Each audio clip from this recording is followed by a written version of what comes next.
Existing কনস্টিটিউশনের একটা article ধরেছি, সেই আর্টিকেলে কি কি সংযোজন করতে হবে, কি কি বিয়োজন করতে হবে, সেই বিষয়গুলো নিয়ে আমরা কথা বলেছি। তারপরও দিনের পর দিন একই ইস্যুতে 4 দিন 5 দিন পর্যন্ত আমাদেরকে কথা বলতে হচ্ছে। এখন নতুন সংবিধানের কথা বলেন, তার মানে আপনি পুরো কনস্টিটিউশনের সবগুলো আর্টিকেল নিয়ে তখন আপনাকে কাজ করতে হবে। তাহলে কতগুলো বৈঠক লাগবে তখন? যারাই দাবিটা করছেন তারা কি সেটা জানেন না? জানেন, কিন্তু তারপরও তাদের রাজনৈতিক যে অবস্থান, সেই অবস্থান থেকে তারা সরছেন না। নিজের রাজনৈতিক স্বার্থের কথা বলেন, তখন আপনি আসলে বেছে নেন যে এইবারের জন্য আমার আসলে পিআর পদ্ধতিটা আমার জন্য সুইটেবল। ঐকমত্য কমিশনের মেয়াদ 1 মাস বাড়ানো হয়েছে, আলোচনা টেবিলে আমরা প্রতিদিন বসছি। সেই সময় রাজপথের আন্দোলনের ঘোষণা দেওয়া রাষ্ট্রকে অস্থিতিশীল করার চেষ্টা ছাড়া আর কিছু। সাকিব আনোয়ার, সরাসরি প্রশ্নে যেতে চাই যে গণঅভ্যুত্থানের 1 বছর পর আমরা দেখছি যে রাজনীতিতে আরও বিভেদটা প্রকট হচ্ছে। আপনি এই ঐকমত্য কমিশনের বৈঠকগুলোতে নিয়মিতই থাকেন, আলোচনায় অংশ নেন, আলোচনায় সমাধান মেলে না কেন? আর আমরা কি আবারও রাজনীতির সেই পুরনো চেহারায় ফিরছি কিনা? ধন্যবাদ। ভোটেরও আর 4 মাস সময় বাকি আছে। জি ধন্যবাদ, শুভেচ্ছা জানাচ্ছি আমার সহ আলোচক এবং যারা শুনছেন। আলোচনা তো অনেক দিন থেকে চলছে। আপনি যেভাবে শুরুতে বললেন যে 67টা বৈঠক হয়েছে, ঐকমত্য কমিশন বৈঠক করেছে, দলগুলোর সাথে আলাদা করে বসেছে। এরপর আমরা সবাই একত্রিতভাবে প্রথমে 2 মাস, এরপরে আবারও বাড়ানো হলো এবং মেয়াদ তো আবারও বাড়ানো হয়েছে, সামনে আরও কতদিন বসতে হবে সেটাও আমরা এখনও ঠিক জানি না। কিন্তু তারপরও সমাধানে আসা যাচ্ছে না। সমাধানে আসলে যে কারণে আসা যাচ্ছে না সেটা হলো আমরা এমন কিছু দাবি কিছু জায়গা থেকে আমরা পাচ্ছি, কিছু জায়গা বলতে রাজনৈতিক দলগুলো থেকে আমরা পাচ্ছি যে দাবিগুলো আসলে এই পুরো প্রক্রিয়াকে বাধাগ্রস্ত করছে। যেমন গণপরিষদ নির্বাচনের মাধ্যমে নতুন সংবিধান হতে হবে, কমিশনের ভেতর থেকে এবং কমিশনের বাইরে থেকে রাজনৈতিক চাপ হিসেবে অন্তর্বর্তীকালীন সরকারের উপরে এই ধরনের দাবি আসছে তাদের কাছে। গণপরিষদের মাধ্যমে নতুন সংবিধান, আমরা ঐকমত্য কমিশনে, আপনি যে 67টা বৈঠকের কথা বললেন, এখানে আমরা কি করেছি? এক্সিস্টিং কনস্টিটিউশনের একটা আর্টিকেল ধরেছি, সেই আর্টিকেলে কি কি সংযোজন করতে হবে, কি কি বিয়োজন করতে হবে, সেই বিষয়গুলো নিয়ে আমরা কথা বলেছি। তারপরও দিনের পর দিন একই ইস্যুতে 4 দিন 5 দিন পর্যন্ত আমাদেরকে কথা বলতে হয়েছে। তারপরও কোনো ইস্যুতে আমরা একমত হতে পারিনি। কোনো ইস্যু আমরা ডিসেন্টিং ওপিনিয়ন রেখে সেটাকে র্যাপ আপ করেছি, কোনো ইস্যু বাদ দিতে হয়েছে। সেখানে আপনি যদি এখন নতুন সংবিধানের কথা বলেন, তার মানে আপনি পুরো কনস্টিটিউশনের সবগুলো আর্টিকেল নিয়ে তখন আপনাকে কাজ করতে হবে। তাহলে কতগুলো বৈঠক লাগবে তখন? যে প্যান্ডোরার বাক্সটা খোলা হবে, সেই প্যান্ডোরার বাক্স আসলে কখনো বন্ধ করা যাবে না। এটা আমরা যেভাবে বলছি আজকে এখানে টকশোতে বসে, যারাই দাবিটা করছেন তারা কি সেটা জানেন না? জানেন, কিন্তু তারপরও তাদের রাজনৈতিক যে অবস্থান, সেই অবস্থান থেকে তারা সরছেন না।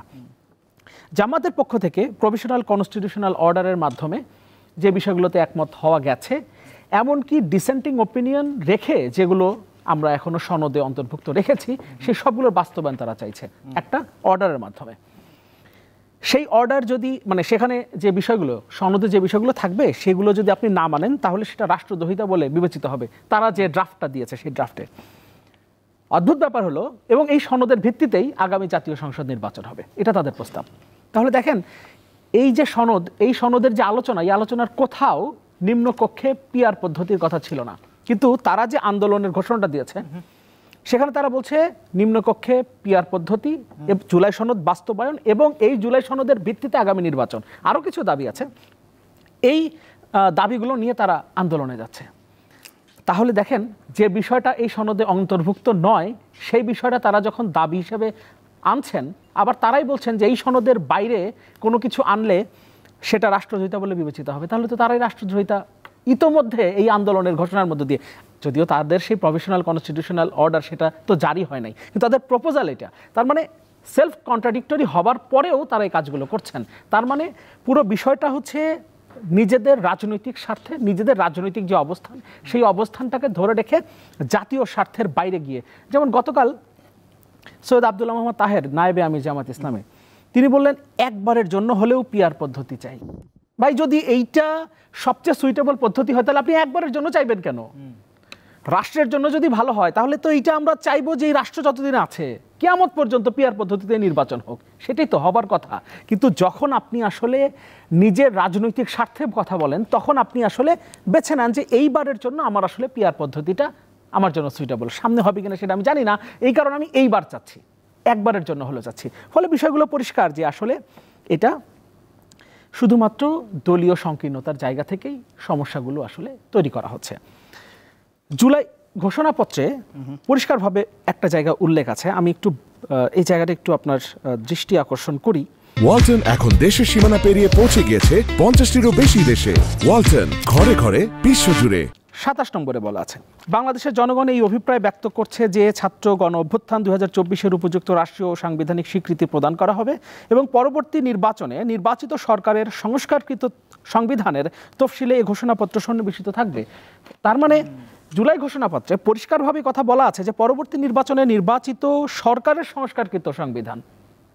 ফলে এই যে সংস্কার প্রস্তাবগুলো এসছে তার মধ্যে যেগুলো অধ্যাদেশের মাধ্যমে এখনই করা সম্ভব সেগুলো ভাই আজকেই করে ফেলেন, সমস্যা নাই তো। এমনকি শুধুমাত্র আমরা তো এখানে নির্বাচন সংস্কার কমিশন এবং আপনার নির্বাচন ব্যবস্থা সংস্কার কমিশন এবং সংবিধান সংস্কার কমিশনের প্রস্তাবগুলো নিয়ে আলোচনা করছি। আরও যে সংস্কার কমিশনের প্রস্তাবগুলো আছে যেগুলো অধ্যাদেশের মাধ্যমে বাস্তবায়ন করা সম্ভব, সেগুলো আপনি কেন বাস্তবায়ন করছেন না? সেগুলো তো এখনই বাস্তবায়নের কথা আমরা বলছি। যেগুলো অধ্যাদেশের মাধ্যমে করা সম্ভব আপনি এখনই করে ফেলেন। আর সাংবিধানিক যে বিষয়গুলো আছে সেগুলো কবে হবে সেটা অলরেডি জুলাই ঘোষণাপত্রে বলা আছে। তাহলে কি আমি জুলাই ঘোষণাপত্র অস্বীকার করছি, যেখানে প্রধান উপদেষ্টা রাজনৈতিক দলগুলোকে, প্রধান রাজনৈতিক দলের নেতাদেরকে সাথে নিয়েই জুলাই ঘোষণাপত্র জাতির সামনে উপস্থাপন করেছেন? কই তখন তো আমরা যে আমি এটা মানি না ফলে আমি এখানে থাকবো না সেই কথা তো আমরা বলিনি। তাহলে আমরা যদি জুলাই ঘোষণাপত্র মানি তাহলে এখানে পরিষ্কারভাবে পন্থা দেওয়া আছে। এখন আপনি যেটা তাসলিমা আপা বলছিলেন যে 106-এ আমরা এটার একটা আইনি ভিত্তি আমরা সুপ্রিম কোর্টের কাছ থেকে আমরা এটা নিতে পারি, সেটারও বিভিন্ন পদ্ধতি আছে। কোন পদ্ধতিতে গেলে আসলে আমাদের জন্য ভালো হবে সবগুলো রাজনৈতিক দল মেনে নিবে সেভাবে আমরা আসলে যেতে পারি। কিন্তু এখন আলোচনা চলমান অবস্থায়, যে সময় আলোচনা চলমান আছে, ঐকমত্য কমিশনের মেয়াদ 1 মাস বাড়ানো হয়েছে, আলোচনা টেবিলে আমরা প্রতিদিন বসছি, সেই সময় রাজপথের আন্দোলনের ঘোষণা দেওয়া রাষ্ট্রকে অস্থিতিশীল করার চেষ্টা ছাড়া আর কিছু না।